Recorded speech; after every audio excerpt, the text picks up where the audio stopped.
We're here to send a message to the world that we are not going to let the country be overwhelmed. We've heard it from the Attorney General. We will refer 100% of illegal southwest border crossings to the Department of Justice for prosecution. Last week, we heard it from the Homeland Security Secretary when she visited Nogales. But our review of prosecution data shows immigration cases are already overwhelming the federal court system, especially here in Arizona. And that may be allowing hardened criminals and white-collar crooks to get sweeter deals or go unpunished altogether. According to data collected by TRAC at Syracuse University, last year the U.S. Attorney's Office in Arizona prosecuted more cases than any other district in the country. 18,724 criminal cases in all.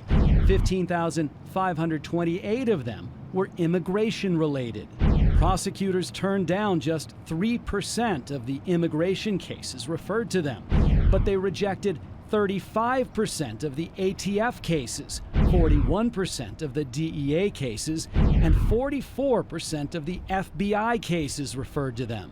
When every type of case is taken into account, last year federal prosecutors in Arizona turned down more cases than prosecutors in any other district in the country. It's a policy decision that's been made at the Department of Justice. Paul Charlton is the former U.S. Attorney for Arizona, and he says telling prosecutors they have to go after every immigration case means they're going to have to turn away other types of crimes. The number of immigration cases is clearly driving the lack of resources to do other important cases. And you could name any number of other crimes that would be included in other important cases, public corruption, child sex abuse cases.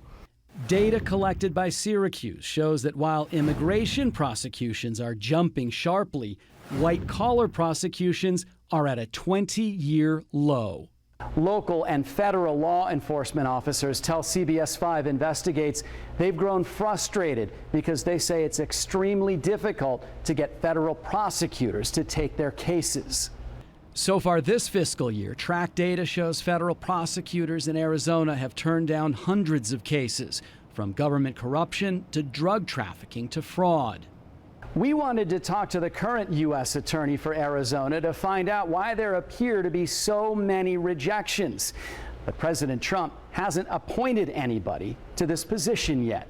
Not having a United States Attorney in Arizona is a significant problem. Charlton says it means decisions of any significance have to come from Washington, and there is nobody here to push for changes in priorities or resources. Why don't we have one? That's an answer that no one has been able to give me. I don't know the answer. The U.S. Attorney's Office sent us a statement that reads in part, "We are currently emphasizing the prosecution of all readily provable immigration offenses, but not to the exclusion of our other prosecution priorities." They say they strongly disagree with the premise of our story, and they believe that we are relying on bad data. Well, we are still just digesting all that information because what you uncovered there is just incredible. And President Trump, he says he wants to prosecute every illegal border crosser, every one of them. So would that even be possible? No, it wouldn't. Last year, 310,000 people were caught crossing the border illegally. We only have 180,000 people in the federal jail, the federal prison system. And we just showed what happens when you emphasize one area. Wow. All these other cases, where would those inmates go? All right, Morgan Lowe from CBS 5 Investigates. You can share that story online with your friends on social media on azfamily.com.